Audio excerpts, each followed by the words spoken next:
नमस्कार माझ्या विद्यार्थी मित्रांनो, मी इंजिनियर सचिन पुन्हा एकदा तुमचे स्वागत करतो आपल्या इलेक्ट्रिकल नॉलेज या चॅनलवरती. तर बघा माझ्या विद्यार्थी मित्रांनो, ज्या विद्यार्थ्यांनी असिस्टंट लोको पायलट ITIच्या विद्यार्थ्यांनी ITI डिप्लोमा वाले विद्यार्थी यासाठी इलिजिबल होते, परंतु ज्या ITIच्या विद्यार्थ्यांनी डिप्लोमाच्या विद्यार्थ्यांनी असिस्टंट लोको पायलट हा फॉर्म भरलेला असेल त्यांच्यासाठी अत्यंत महत्त्वाची सूचना आम्ही आज घेऊन आलेलो आहोत आणि एकदम ही सूचना ऑफिशियल असणार आहे.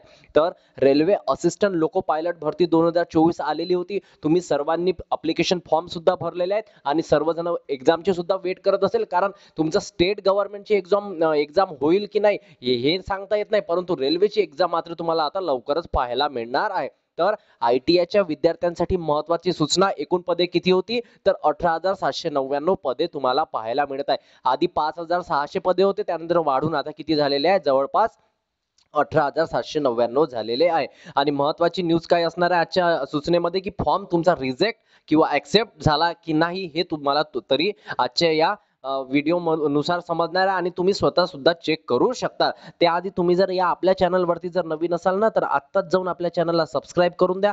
सबस्क्राईब केल्याच्या नंतर जी बेल आयकॉन असते ना तिला ऑन करून द्यायचं. याच्यामुळे काय होतं ना, असल्या प्रकारची नोटीस असो, काही नोटिफिकेशन आलेले असो, स्टेट गव्हर्नमेंट जॉबची माहिती, सेंट्रल गव्हर्नमेंट जॉबची माहिती, याची संपूर्ण माहिती आपण आपल्या चॅनलच्या द्वारे देण्याचा प्रयत्न करीत असतो. त्याच्या व्यतिरिक्त महाट्रान्सको, महाडिस्कम, महाजनकोची संपूर्ण माहिती ना आपण आपल्या चॅनलच्या द्वारे देण्याचा प्रयत्न करीत असतो. त्यासाठी चॅनलला सबस्क्राईब करून जी घंटी असते ना तिला प्रेस करून द्यायचं. ओके. त्याच्या व्यतिरिक्त तुम्ही जर आपण आपल्या टेलिग्राम चॅनलवरती जॉईन नसेल झाला तर त्याची लिंक मी तुम्हाला डिस्क्रिप्शन बॉक्समध्ये देऊन देईल, तिथे जाऊन टेलिग्राम चॅनलवरती जॉईन व्हायचं. चला नोटीस बघूया. महत्त्वाचे मुद्दे मी तुम्हाला इथे समजून सांगतोय आणि नंतर महाट्रान्सको एक्झाम विषयी चर्चा करूया. बघा, तर बघा माझ्या विद्यार्थी मित्रांनो, government of India official me RRB मुंबईच्या साईटवरतून हा नोटीस डाउनलोड केलेला आहे.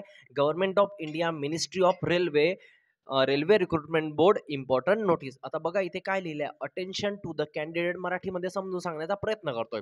अटेन्शन टू द कॅन्डिडेट, कॅन्डिडेटला अटेन्शन राहायचं आहे की जी CN 1/2024 असिस्टंट लोको पायलटची अप्लिकेशन जी होती ती प्रोव्हिजनली कॅन्डिडेट इलिजिबल किंवा रिजेक्टेड, म्हणजे तुम्ही इलिजिबल आहात किंवा रिजेक्टेड आहात याचं स्टेटस आणि फॅसिलिटी देण्यात आली आहे. जर तुम्ही रिजेक्ट असाल तर तुम्हाला फॅसिलिटी देण्यात आलेली आहे, provisionally eligible accepted candidate to exercise modify option of the choose RRB and preference of zonal railway within the opt RRB way of enhancement of vacancy. तर वॅकन्सी आल्याच्या नंतर विद्यार्थी मित्रांनो तुम्हाला काय करायचं आहे, आता एक तुम्हाला चान्स सुद्धा दिलेला आहे. तुमचा जर फॉर्म रिजेक्ट झाला असेल तर तुम्ही त्यामध्ये मॉडिफिकेशन सुद्धा करू शकणार आहे. तर त्यांनी लिंक सुद्धा इथे दिलेली आहे, हेच याच्यामध्ये म्हटलेलं आहे. ओके.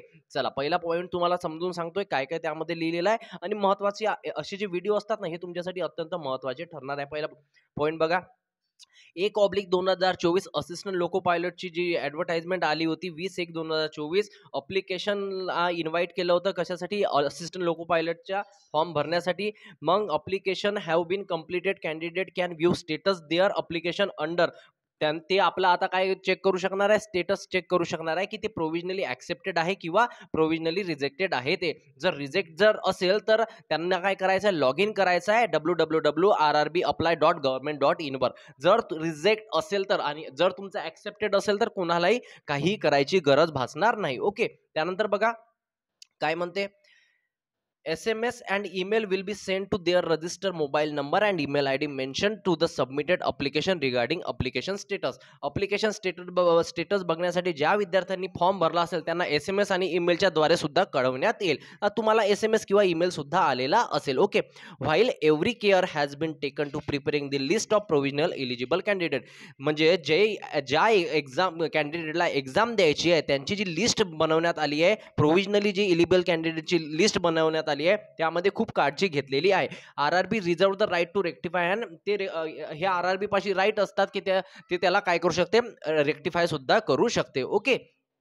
चला समोर काय म्हणते, RRB regret inability to entertain any correspond from ineligible rejected candidate. तर जे रिग्रेट करण्यात आलेलं आहे इनएबिलिटी म्हणजे एंटरटेनमेंट ऑफ जे इनएलिजिबल किंवा रिजेक्टेड कॅन्डिडेट त्यांच्यासाठी काय करण्यात आलेलं आहे, समोर चौथ्या पॉईंटमध्ये क्लिअरली मेन्शन आहे. बघा, बघा इथे काय लिहिलेलं आहे, the candidate whose application have be provisionally accepted with or without condition can exercise the modify option of choose RRB of preference zonal railway within the opt RRB during the modification window from.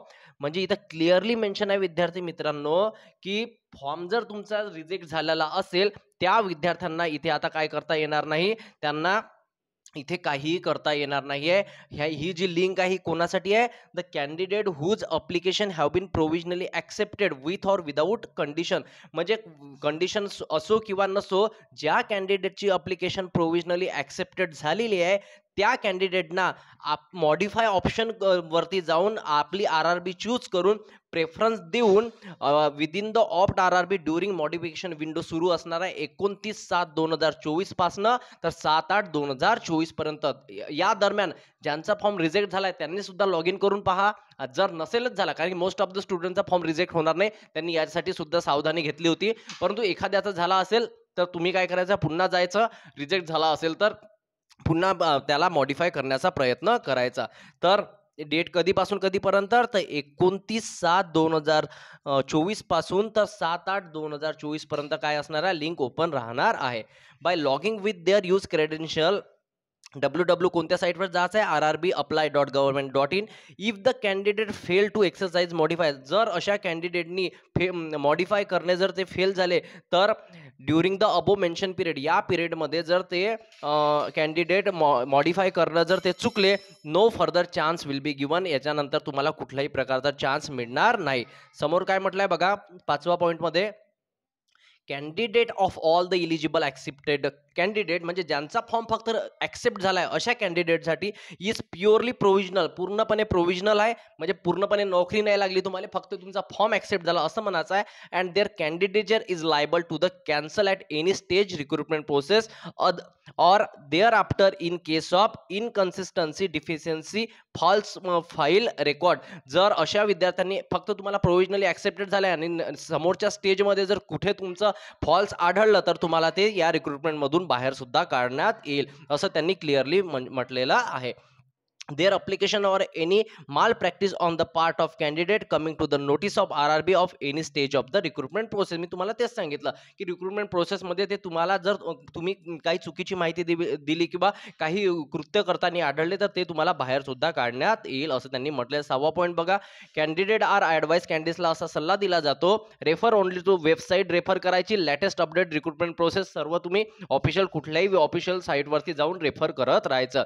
जर तुम्हाला काही मदत मागायची असेल किंवा help करायची असेल तर हेल्प डेस्क कॅन्डिडेटसाठी नंबर सुद्धा दिलेला आहे, मोबाईल नंबर आहे 2 आणि त्यानंतर ईमेल ID सुद्धा गिवन आहे. टायमिंग आहे 10 ते 5, नाही तर संध्याकाळी मी 6 वाजता फोन करतो तू उचलत नाही असं म्हणायचं नाही. वेळ आहे 10 ते 5, ऑफिशियल टायमिंग त्यांनी दिलेला आहे. ओके, चला ही तुमच्यासाठी महत्त्वाची न्यूज होती. त्याच्या व्यतिरिक्त तुम्ही जर महाट्रान्सकोची जर तयारी करत असेल, महाट्रान्सको किंवा महापारेषण, त्याच्या व्यतिरिक्त महावितरण आणि विद्युत सहायक या पदाकरिता जर महापारेषण आणि महावितरणची तयारी करत असेल तर तुमच्यासाठी अत्यंत माफक दरामध्ये टेस्ट सिरीज आहे. वाटत असेल तर नक्की घ्या, नाही घेतली तरी चालेल, परंतु आपले 100 क्लासेस जे झाले आहे ना, पूर्णपणे सिलेबस आपण कंप्लीट करून दिलेला आहे. एकदा जाऊन नक्की व्हिजिट करा, तुम्हाला नक्कीच त्यामध्ये क्वालिटीवाले क्वेश्चन्स आपण घेतलेले आहेत. आणि टेस्ट सिरीजची एकदम फी ना माफक दर आहे, क्षुल्लकच आहे, तुम्हाला काही वाटणारही नाही.